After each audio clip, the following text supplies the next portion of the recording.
오늘도 하나님의 은혜가 저와 여러분에게 함께하기를 기원합니다. 초막절이 지났습니다. 각각 다 집으로 돌아가고 예수는 감난산으로 가셨습니다. 8장 2절입니다. 아침에 다시 성전으로 들어오시니 백성이 다 나오는지라 앉으사 그들을 가르치시더니. 지금 예수님은 수배자입니다.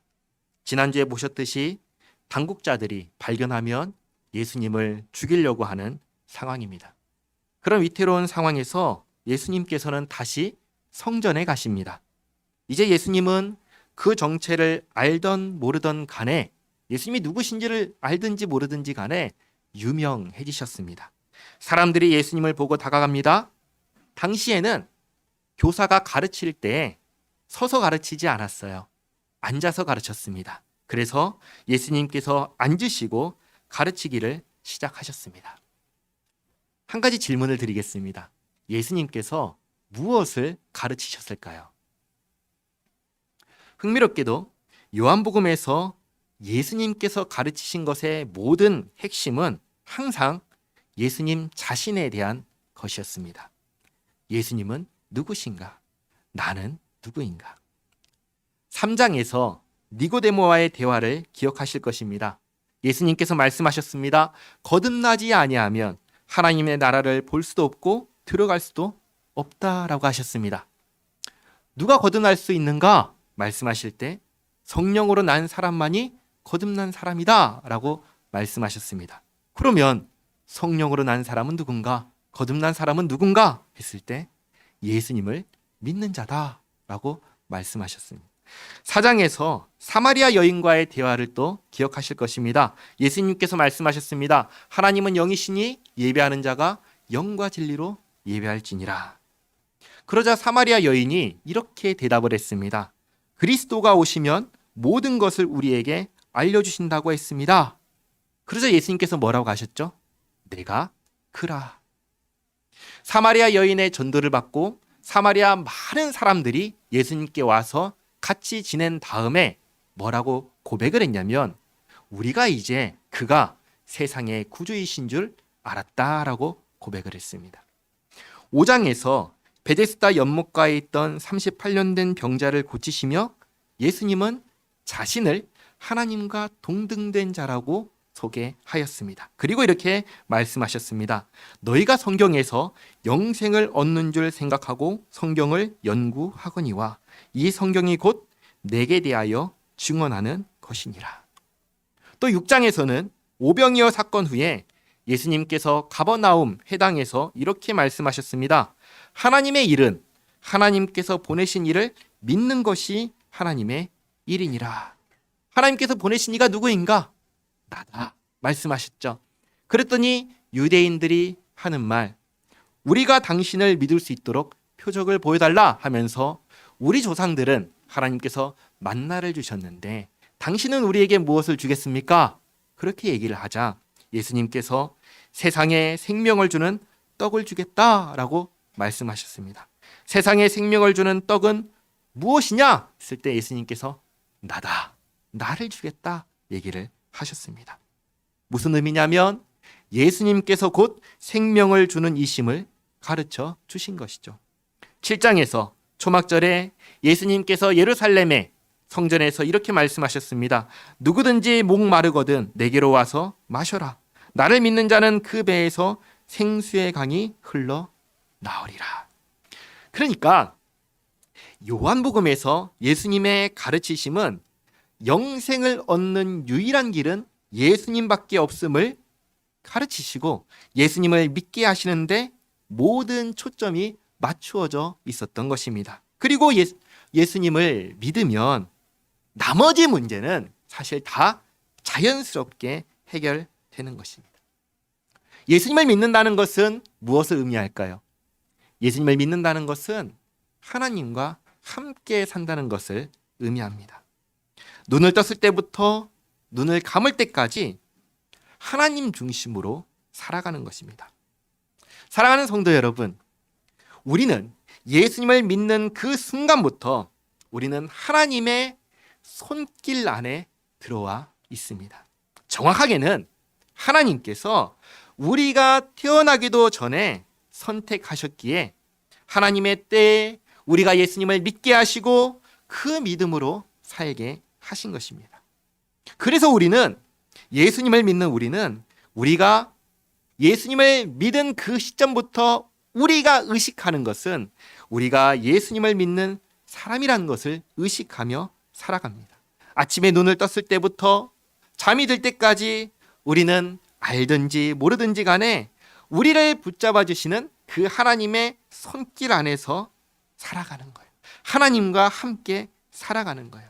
그래서 이 사실을 아는 사람들이 이렇게 찬양을 하는데, 나의 등 뒤에서 나를 도우시는 주, 나의 인생 길에서 지치고 고나여 매일처럼 주저앉고 싶을 때 나를 밀어주시네. 2절, 나의 등 뒤에서 나를 도우시는 주, 평안히 길을 갈 땐 보이지 않아도 지치고 곤하여 넘어질 때면 다가와 손 내미시네.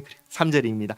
나의 등 뒤에서 나를 도우시는 주, 때때로 뒤돌아보면 여전히 계신 주, 잔잔한 미소로 바라보시며 나를 재촉하시네. 일어나 걸어라, 일어나 걸어라, 내가 새 힘을 주리니. 일어나 너 걸어라, 내 너를 도우리. 아멘. 예수님을 믿는 사람에게 하나님께서 함께 하십니다. 하나님께서 함께 하시면 모든 것이 다 끝난 것이죠. 무슨 일이 있어요? 무슨 힘든 일이 일어났나요? 어떻게 해야 될까요? 하나님 기도하는 것이죠. 하나님 도와주세요. 하나님 도와주세요. 그리고 난 다음에 어떻게 하죠? 이제 하나님께서 나를 도와주실 거니까 나는 뭘 하면 돼요? 내가 할 일만 하면 되는 거예요. 모든 것은 다 하나님의 손 안에 있고 우리가 그 하나님의 품 안에 있으니까 우리가 걱정할 게 없죠. 힘든 일이 있지요. 어려운 일 있지요. 그러나 그 모든 일 가운데 하나님께 도우심을 구하면서 우리는 눈앞의 일을 하면은 모든 일을 순적하게 풀어주시는 분이 누구신가요? 우리 하나님이시죠. 그러니까 예수님께서 가르치신 모든 내용의 핵심은 무엇이냐? 나를 믿어라. 나를 믿어라. 나를 믿어라. 나와 함께하면 된다. 이렇게 가르치시는 중에 3절 말씀, 서기관들과 바리새인들이 음행 중에 잡힌 여자를 끌고 와서 가운데 세우고 예수께 말하되, 선생이여, 이 여자가 간음하다가 현장에서 잡혔나이다. 모세는 율법에 이러한 여자를 돌로 치라 명하였거니와 선생은 어떻게 말하겠나이까. 구약 성경을 보면은 간음한 자에 대해서 이렇게 명령합니다. 제가 읽어드릴게요. 레위기 20장 10절 말씀인데요. 누구든지 남의 아내와 간음하는 자, 곧 그의 이웃의 아내와 간음하는 자는 그 간부와 은부를 반드시 죽일지니라. 그리고 또 우리가 고백하는 10계명의 7번째 계명이 간음하지 말라입니다.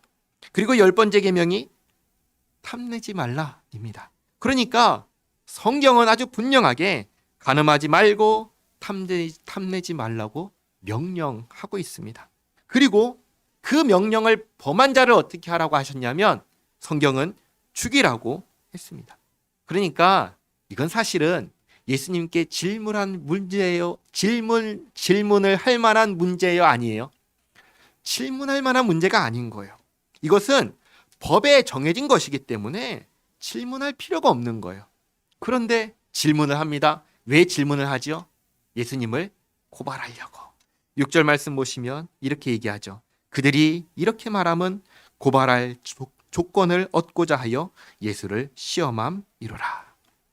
예수님을 고발해서 예수님을 감옥에 가두고 재판을 하려고, 그래서 이런 이야기를 한 것입니다.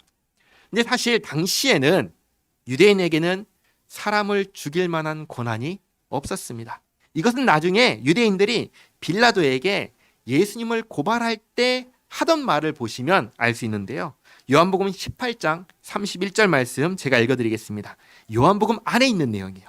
빌라도가 이르되 너희가 그를 데려다가 너희 법대로 재판하라. 유대인들이 이르되 우리에게는 사람을 죽이는 권한이 없나이다 하니. 그러니까 이런 것이죠. 예수는, 내가 이걸 질문하면 예수는 분명히 율법에 따라 간음한 여자는 사형에 해당한다고 말할 거야. 그러나 우리한테는 사람을 죽이는 권한이 없지. 그러니까 만약에 예수가 사형이라고 선언을 하면 예수는 로마의 법을 침범한 거야 하면서 이제 고발하겠다, 이건 것이죠. 또 다른 방법은 이런 것이 있습니다. 만약에 예수님께서 사형에 해당하지 않는다고 한다면 그건 율법을 따르는 거예요, 아니면 율법을 거스르는 거예요? 거스르는 거죠. 왜냐하면 율법은 분명하게 죽여야 된다고 했으니까. 근데 예수님께서 사형에 해당하지 않는다라고 한다면 예수님은 율법을 모르는 사람이니 그는 그리스도가 아니다라고 하면서 뭘로 고발해요? 사기죄로 고발할 수가 있는 것이죠.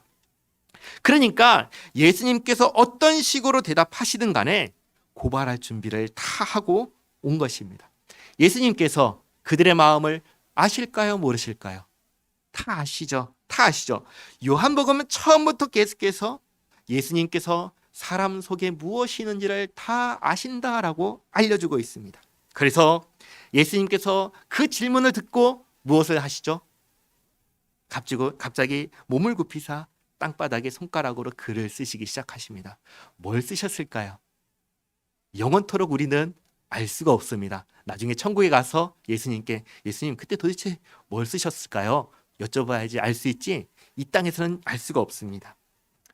그들이 7절 그들이 묻기를 마지 아니하는지라 계속 쓰고 계시니까 계속 묻는 거죠. 어떻게 해야 됩니까? 어떻게 해야 됩니까? 그러니까 이에 일어나 이르시되 너희 중에 죄 없는 자가 먼저 돌로 치라 하시고, 예수님의 말씀은 거꾸로 유대인들을 고민에 빠지게 하신 거예요. 지금 예수님을 에워싸고 있는 게 누구죠? 유대인들이죠. 유대인들은 율법을 기준으로 자신을 판단하는 사람들입니다. 율법 앞에 죄 없는 자가 없다는 걸 누구보다도 잘 아는 사람이 누구예요? 유대인들이에요. 돌로 이 여자를 치려고 하니까 내가 죄가 있어요, 없어요? 죄가 있어요. 그러니까 돌로 칠 수 있나요, 없나요? 없어요. 그렇다고 그냥 돌아갈 수 있어요, 없어요? 그냥 돌아갈 수도 없어요. 왜요? 작심하고 왔잖아요, 지금 예수님을 고발하려고. 그러니까 이러지도 못하고 저러지도 못하고 그냥 옴짝달싹하지 못하는 그런 상황이 된 것입니다. 근데 예수님께서 쓱 일어나서 이렇게 보고 계시면 꼼짝도 못하겠죠. 그러니까 예수님께서 8절 다시 몸을 굽혀 땅을 손가락으로 땅에 쓰시니, 예수님이 안 보는 틈을 타서 9절 그들이 이 말씀을 듣고 양심의 가책을 느껴 어른으로 시작하여 젊은이까지 하나씩 나가고 오직 예수와 그 가운데 섰는 여자만 남았더라. 예수께서 일어나사 여자 외에 아무도 없는 것을 보시고 이르시되 여자여 너를 고발하던 그들이 어디 있느냐? 너를 정죄한 자가 없느냐? 대답하되 주여 없나이다. 자, 그런데 보세요. 지금 이 자리에 예수님께서 지금 말씀하시는 이 자리에 누구랑 누가 있죠? 예수님과 가늠한 여자가 있습니다. 하나는 죄인이고 하나는 의인입니다. 하나는 어둠이고 하나는 빛입니다. 하나는 사람이고 하나는 사람이 되신 하나님이십니다. 하나는 범죄자이고 하나는 심판자이십니다. 이 자리에서 유일하게 돌을 들어 여자를 칠 수 있는 존재가 누구시죠? 예수님이시죠. 예수님. 그런데 예수님께서 말씀하십니다. 11절 예수께서 이르시되 나도 너를 정죄하지 아니하노니 가서 다시는 죄를 범하지 말라 하시니라. 예수님께서 뭐라고 하시죠? 나도 너를 정죄하지 않겠다.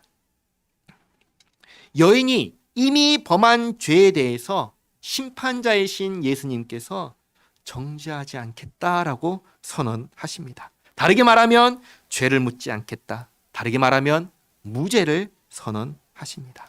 이런 것입니다. 너를 죄인이라고 고발한 사람들이 있느냐? 없느냐? 너를 죄인이라고 고발한 사람들이 없으면 이 사람은 죄인이에요, 아니에요? 죄인이 아니죠. 고발해야죠. 아무것도 안 했는데 그냥 가가지고 나 죄인이요. 그럴 수 없잖아요. 지금 사람들이 이 사람이 죄인이라고 해서 왔는데 이 사람이 죄인이라고 했던 사람들이 지금 있어요, 없어요? 없잖아요. 그럼 이 사람은 죄인이에요, 아니에요? 아니죠. 그리고 여기 이 자리에서 유일하게 이 여인을 향해서 너는 죄인이다라고 고발할 수 있는 사람이 누가 있죠? 예수님. 근데 예수님께서도 너를 죄인이라고 하지 않겠다라고 얘기하시는 거예요. 이 여자를 죄인이라고 했던 사람들 다 없어졌어요. 그리고 예수님조차도 여인을 향해서 너를 정죄하지 않겠다라고 얘기하셔요. 그럼 이 여인은 죄인이에요? 아니에요? 아닌 것이죠. 중요한 것은 이것입니다.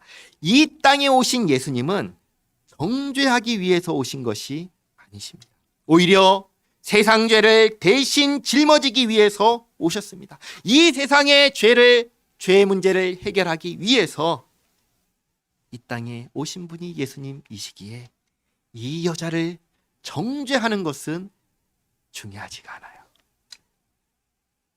왜냐? 이 여인의 죄는 내가 예수님께서 담당하실 것이기 때문입니다. 그렇기에 예수님께서는 이 여자가 회개했나요? 안 했어요. 회개하지 않음에도 불구하고 정죄하지 않겠다라고 하신 거예요. 그럼 중요한 건 뭘까요? 중요한 건 뭘까요?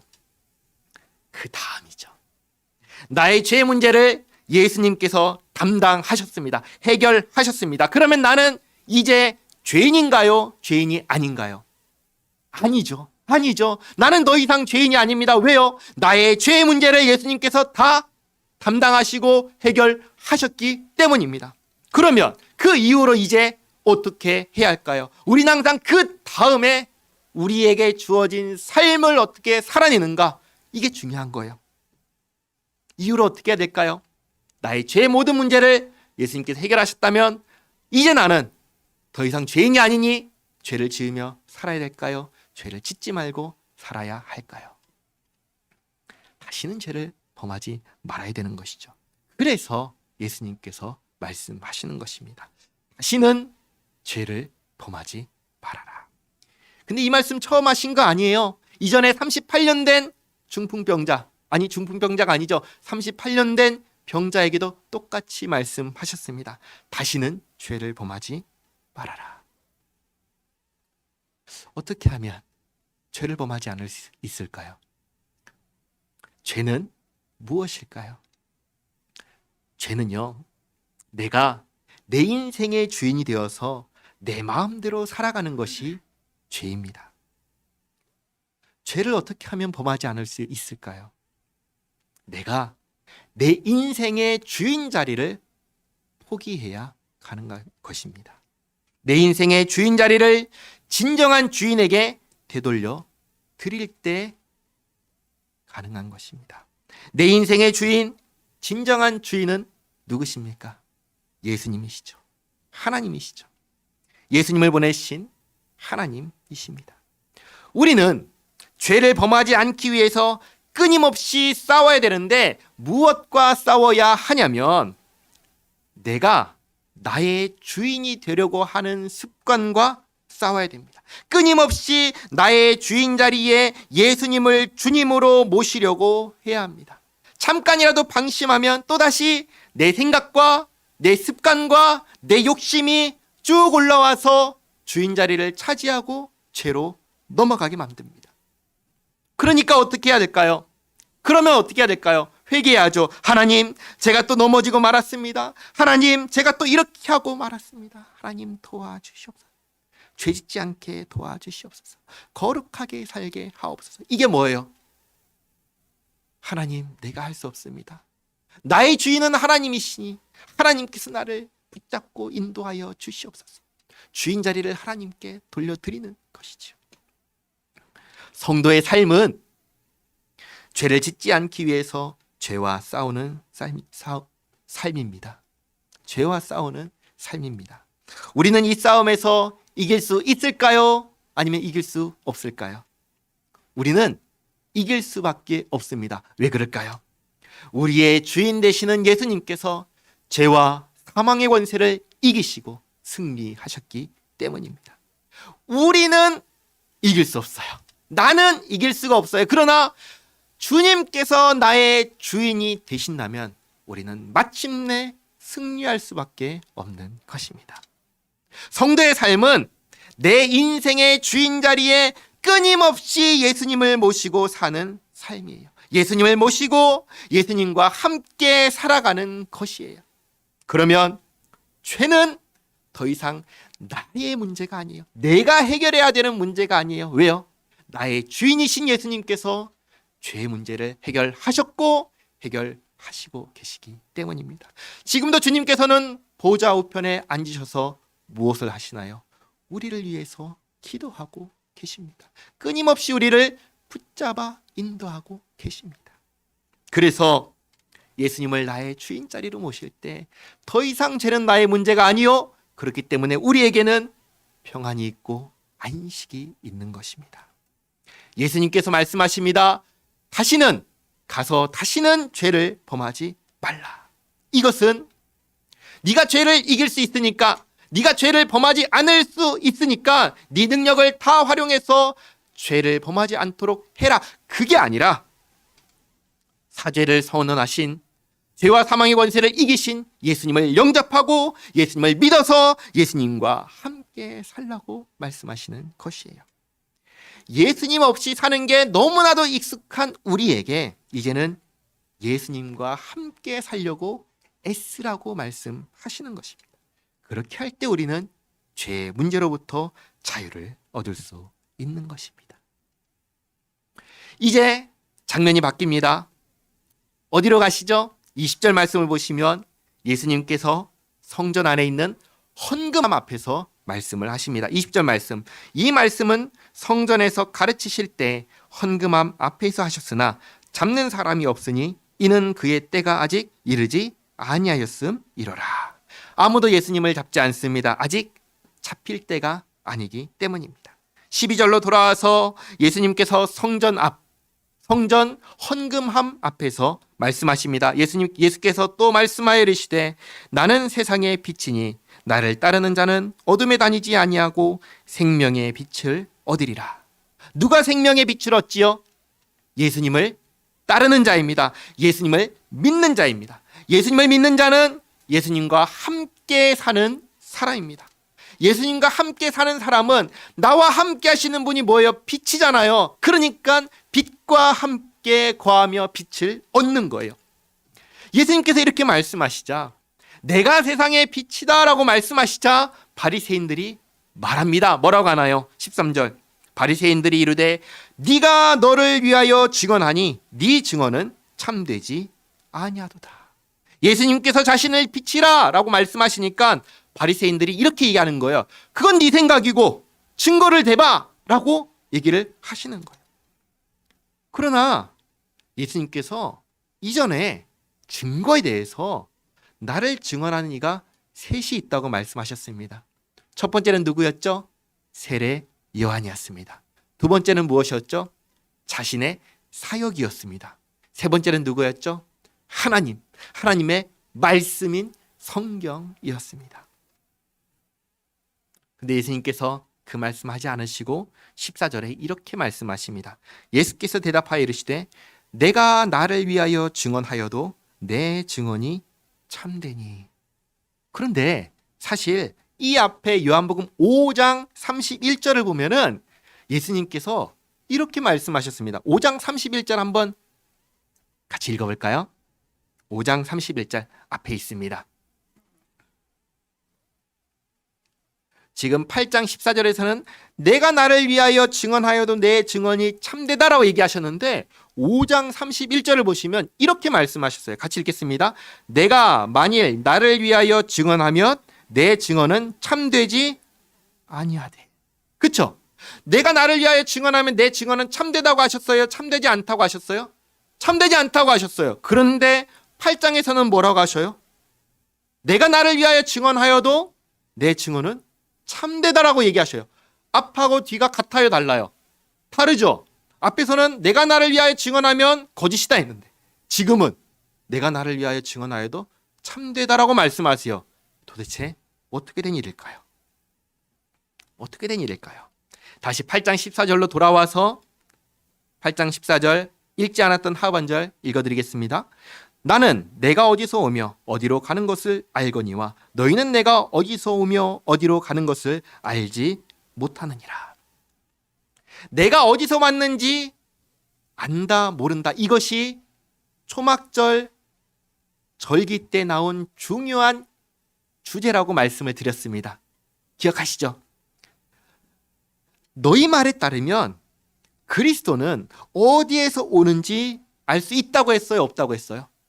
없다고 했어요. 초막절에 유대인들이 얘기하기를 우리는 그리스도가 어디서 오는지 모른다라고 알고 있다. 근데 예수님은 어디서 왔는지 우리가 알고 있다. 그러니까 예수님은 그리스도가 아니다 라는 이 주장을 했던 거 기억하시죠? 그러니까 예수님께서 이렇게 말씀하시는 거예요.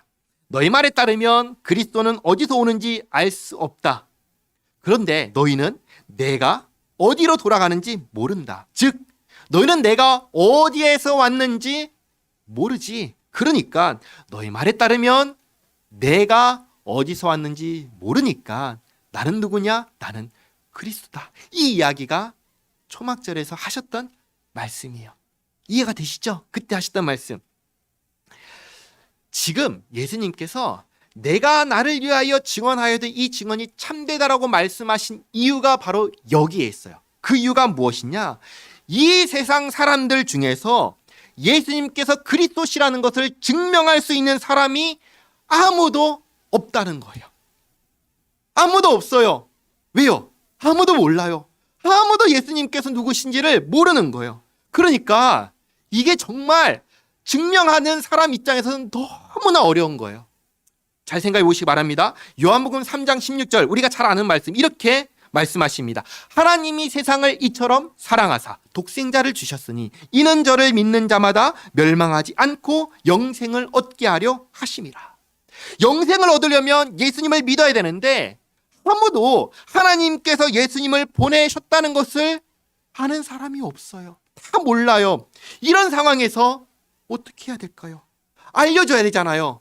알려줘야 되잖아요. 내가 그다 알려줘야 되잖아요. 어떻게 하면 내가 그라는 것을 잘 알려줄 수 있을까요? 먼저 주장을 하고 그 다음에 증명을 해야겠죠. 우리 집에 금송아지가 있어 주장을 하고 정말 그런지 증명해봐 하면은 갖고 오면 되죠. 그렇잖아요. 예수님께서 그걸 하시는 거예요. 가르치시고 보여주셨어요. 보여주시는 것을 어떻게 보여주셨는가요? 원하는 대로 보여주셨어요. 이걸 해달라 해주셨어요. 저걸 해달라 해주셨어요. 이 사람을 고쳐달라 고쳐주시고 표적을 보여달라 다 보여주셨어요. 요한복음에서는 예수님께서 이렇게 보여주신 것을 뭐라고 말했냐면 표적이라고 얘기했어요. 표적은 뭐죠? 사인이에요. 보고 알아라. 우리가 파란 신호등을 보면 건너가라는 표시지, 빨간 신호등을 보면 건너가지 말라는 표시지 아는 것처럼 예수님께서 행하신 그 표적을 보고 이 표적을 행한 그가 그인 것을 알라고 보여주신 게 표적이었어요. 그런데 그 표적을 보고 하는 말이 네가 너를 증언하는 것이니 네 증언은 거짓이다 라고 하면은 도대체 어떤 증거를 보여줄 수가 있겠습니까? 사람들이 모르잖아요. 남는 증거는 뭐예요? 성경뿐이잖아요. 그렇잖아요. 성경은 뭐죠? 하나님의 말씀이죠. 하나님은 누구시죠? 하나님은 예수님을 보내신 아버지 하나님이시죠. 그래서 예수님께서 말씀하십니다. 내가 나를 위해서 하는 증언은 뭐냐면 표적이고 그리고 하나님께서 나를 증언하신다. 그것을 이렇게 얘기하십니다. 15절.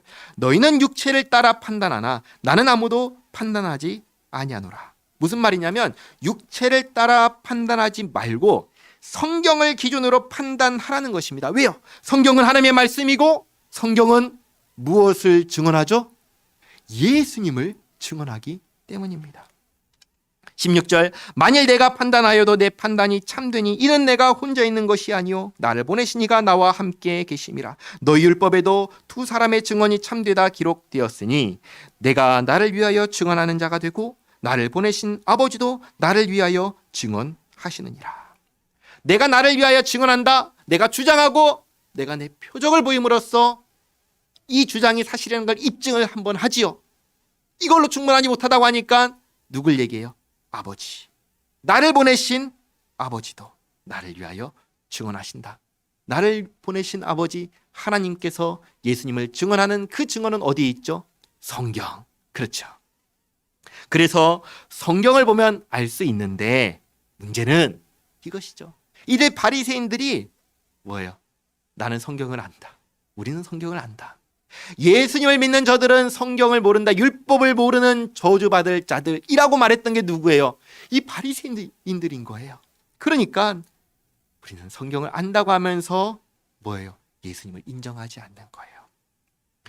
요한복음 5장 39절 말씀 제가 읽어드리겠습니다. 너희가 성경에서 영생을 얻는 줄 생각하고 성경을 연구하거니와 이 성경이 곧 내게 대하여 증언하는 것이니라. 하나님의 말씀인 성경은 예수님을 증언하는데 하나님께서는 예수님을 증언하시는데 정작 성경을 연구하는 이들은 엉뚱한 이야기를 하고 있는 것입니다. 그러면서 하는 말 8장 19절 이에 그들이 묻되 네 아버지가 어디 있느냐? 예수님의 아버지가 누구시죠? 하나님이시죠. 그러나 이들은 예수님의 아버지가 하나님이신 것을 인정하지 않아요. 그들에게 있어서 예수님의 아버지는 누구일까요? 요셉이죠. 요셉. 사람이죠. 예수님은 하나님께서 보내신 하나님의 아들이시지만 이들에게 있어서 예수님은 요셉의 아들일 뿐이요 하나님께서 보내신 그리스도가 아닌 것이에요. 그런 그들의 말을 듣고 예수님께서 말씀하십니다. 예수께서 대답하시되 너희는 나를 알지 못하고 내 아버지도 알지 못하는도다. 나를 알았더라면 내 아버지도 알았으리라. 내가 그인데 내가 그리스도인데 내가 하나님께서 보내신 바로 그 사람인데 이걸 알아야지 예수님을 믿고 영접하고 영생을 얻을 것인데 아무리 성경을 알려줘도 표적을 보여줘도 그것을 받지 않는 거예요. 예수님께서 답답하실까요? 편안하실까요? 답답하죠. 답답하죠. 예수님께서 이 땅에 오셔서 우리를 구원하시기 위해서 제일 먼저 하신 일은 자신을 알리는 일이셨습니다. 그 일은 결코 쉬운 일이 아니었습니다. 자연을 다스리고 귀신을 쫓아내고 병든 자를 고치고 무수히 많은 저들이 원하는 대로 표적을 보여주어도 안 믿는 사람은 끝까지 안 믿는 것입니다. 그래서 예수님을 믿는다는 것은 아무나 할 수 있는 일이 아닙니다. 예수님을 믿는다는 것은 하나님의 은혜 없이는 불가능한 것입니다. 우리는 예수님을 믿습니다. 그 말은 우리는 하나님의 은혜를 입은 사람이라는 말입니다. 하나님을 떠나 하나님 없는 인생을 하나님께서 사랑하셔서 선택하시고 예수님을 믿고 믿음 안에서 하나님과 함께 살게 하신 것입니다. 이 사실을 잊지 마시기 바랍니다. 우리는 이 은혜 가운데 사는 사람들입니다. 이미 나와 함께 하시는 하나님을 기억하며 하나님과 함께 살아가는 우리 모두가 되기를 바랍니다. 기도하겠습니다. 하나님, 가늠하다가 현장에 잡힌 여인에게 나도 너를 정죄하지 않겠다 하시며 다시는 죄를 범하지 말라 하신 예수님의 말씀을 듣습니다. 정죄하지 않으시고 구원하시며 하나님 없는 인생이 이제는 하나님과 함께 사는 인생, 복된 인생 되게 하신 은혜에 감사합니다. 또 범죄하여 하나님 없이 스스로 인생의 주인이 되어 멸망의 길을 가는 자기 백성을 어떻게든 예수님을 믿고 구원받게 하시려는 자기 백성을 향한 하나님의 사랑에 감사합니다. 하나님, 이제 우리가 예수님 안에서 하나님의 아들과 딸이 되었사오니, 하나님을 향하여 아버지라고 부르는 자녀가 되었사오니 죄의 습관을 따라가지 않게 지켜주시옵고, 이 땅에서 하나님의 아들과 딸로서 하나님의 아들과 딸의 신분으로 주님의 영광을 위하여 거룩하게 살게 하옵소서. 예수님의 이름으로 기도하옵나이다. 아멘.